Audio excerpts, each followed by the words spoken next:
friends, welcome to Biyas kitchen. ഇന്ന് ഞാൻ ഇവിടെ നിങ്ങൾക്കായിട്ട് ചെയ്യുന്നത് ഒരു ഭട്ടൂര റെസിപ്പിയാണ്. നല്ല സോഫ്റ്റ് ആയ വെറൈറ്റി ഭട്ടൂരയാണ് ഞാൻ ഇവിടെ റെഡിയാക്കുന്നത്. കളറിലും വളരെ അട്രാക്റ്റീവ് ആയിട്ടുള്ള ഈ ഭട്ടൂര എങ്ങനെ റെഡിയാക്കാമെന്ന് നോക്കാം. ഭട്ടൂരക്കായിട്ടുള്ള ഡോ റെഡിയാക്കുന്നതിന് മുമ്പായിട്ട് നമുക്ക് ഇതിലേക്ക് ആവശ്യമായിട്ടുള്ള ചീരയുടെ ജ്യൂസ് റെഡിയാക്കി എടുക്കണം. ഇതിനായിട്ട് എടുത്തിരിക്കുന്ന ചീര നമ്മൾ സാധാരണ കറികളിലെല്ലാം ഉപയോഗിക്കുന്ന ചീര തന്നെയാണ്. ചീരയുടെ അളവ് ഏകദേശം ഒരു കൈപ്പിടി അളവിലാണ് എടുത്തിരിക്കുന്നത്.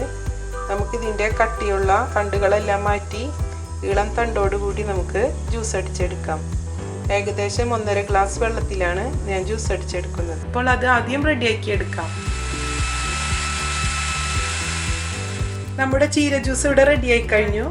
ഇനി ഭട്ടൂര റെഡിയാക്കുന്നതിനുള്ള ഡോ നമുക്ക് റെഡിയാക്കി എടുക്കാം. ഡോ റെഡിയാക്കി എടുക്കാനായിട്ട് 2 കപ്പ് മൈദയാണ് എടുക്കുന്നത്.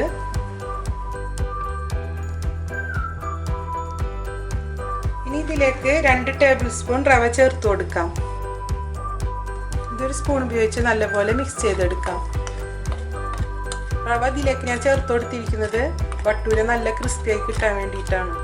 ഭട്ടൂരയുടെ ഉൾഭാഗം നല്ല ക്രിസ്പി ആയിരിക്കും റവ ചേർത്ത് കൊടുത്താൽ. ഇതിലേക്ക് ആവശ്യമായിട്ടുള്ള ഉപ്പ് ചേർത്ത് കൊടുക്കാം. ഇനി ഇതിലേക്ക് 2 ടീസ്പൂൺ തൈര് ചേർത്ത് കൊടുക്കുന്നുണ്ട്.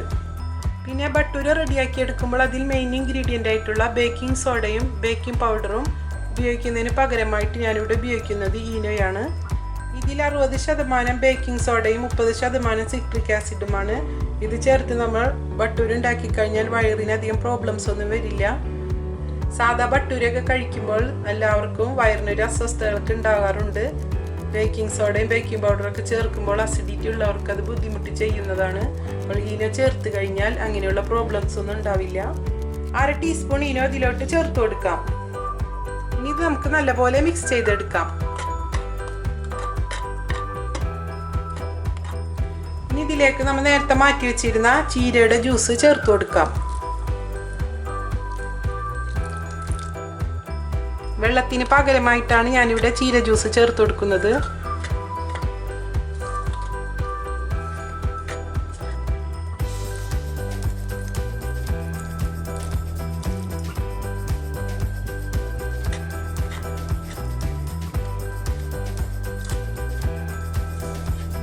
ഇത് മിക്സ് ചെയ്യുന്ന സമയത്ത് നമുക്ക് ഇതിലേക്ക് 1/2 ടീസ്പൂണ് എള്ള് ചേർത്ത് കൊടുക്കാം.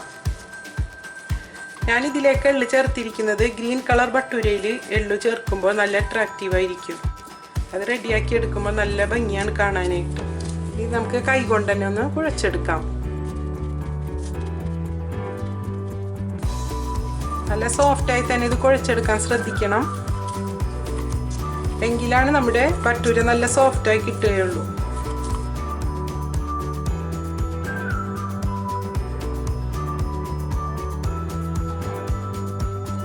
ഏകദേശം ഒരു 6-7 മിനിറ്റ് ഞാനിത് നല്ലപോലെ കുഴച്ചെടുത്തിട്ടുണ്ട്.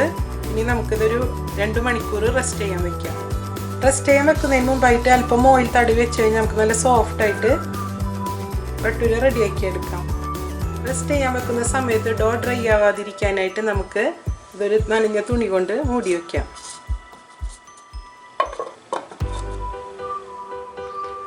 രണ്ട് മണിക്കൂറിന് ശേഷം നമുക്കിതൊന്ന് തുറന്ന് നോക്കാം.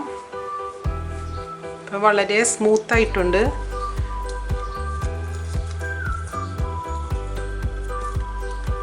കൈവെള്ളയിൽ അല്പം ഓയിൽ തടവി നമുക്കിത് ചെറിയ ഉരുളകളാക്കി എടുക്കാം. ഇതേ വലിപ്പത്തിലുള്ള ഒരേ ഉരുളകളാക്കി നമുക്ക് റെഡിയാക്കി എടുക്കാം. 2 കപ്പ് മൈദ ഉപയോഗിച്ച് 11 ഉരുളകൾ റെഡിയാക്കി എടുത്തിട്ടുണ്ട്. ഇനി നമുക്ക് ഭട്ടൂര റെഡിയാക്കി എടുക്കാം. ആദ്യം നമുക്ക് പരത്തുന്ന പലകയിൽ അല്പം എണ്ണ തടവി കൊടുക്കാം.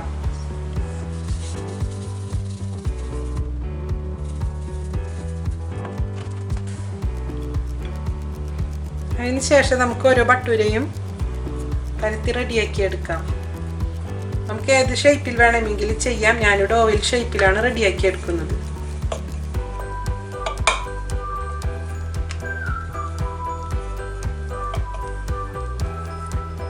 പിന്നെ ഇത് പരത്തിയെടുക്കുമ്പോൾ 1/4 ഇഞ്ച് കട്ടിയിലായിട്ട് വേണം പരത്തിയെടുക്കാനായിട്ട്. ഒരുപാട് നൈസാക്കി പരത്തിയെടുക്കരുത്. ഇതേ കട്ടിയിൽ വേണം പരത്തിയെടുക്കാനായിട്ട്.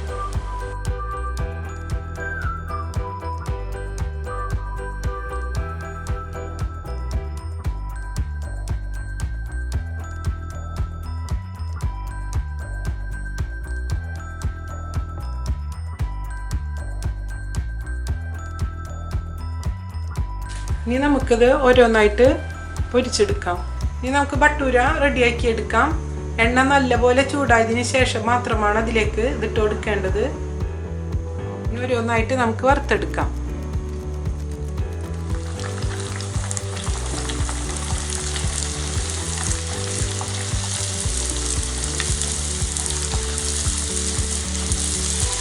ജസ്റ്റ് ഒന്ന് ഇങ്ങനെ കയ്യിൽ കൊണ്ടൊന്ന് പ്രസ് ചെയ്ത് കൊടുക്കണം. ഇതിലാണ് ഇത് നല്ലപോലെ പൊളച്ച് വരുള്ളൂ.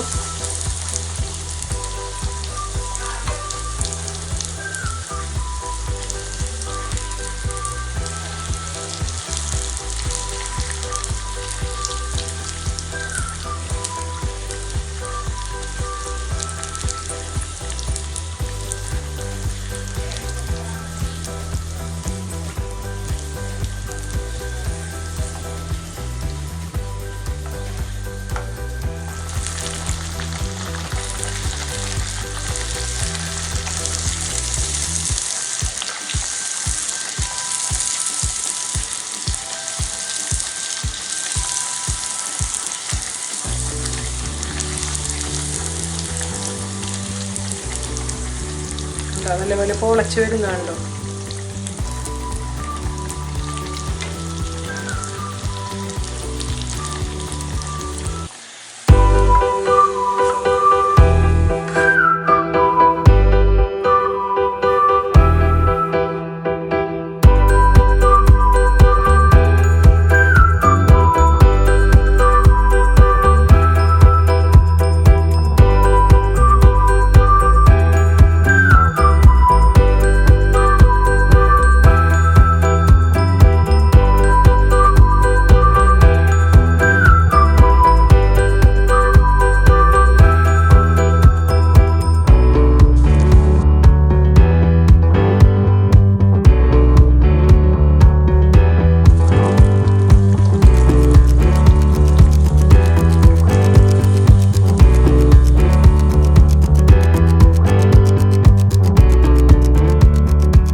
നമ്മുടെ ഭട്ടുരയെല്ലാം ഫ്രൈ ചെയ്തെടുത്തിട്ടുണ്ട്.